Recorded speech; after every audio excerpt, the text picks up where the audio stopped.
Hello! If you follow me on here, then you'll know that I'm a bit obsessed with plastic pollution and I get sent quite a lot of stuff all of the time.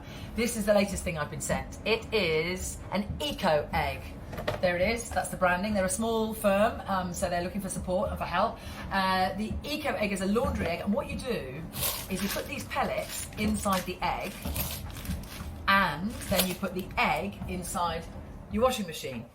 And it will last for up to 60 or 70 washes. Now, if you think about the amount of packaging and the amount of actual product that will save, if you only have to do this every 60 or 70 washes, it's pretty incredible, actually. So you're saving on the packaging, those big, massive laundry boxes, whether it's powder or liquid form that you get. Even if you get the refills, it's going to be saving on that.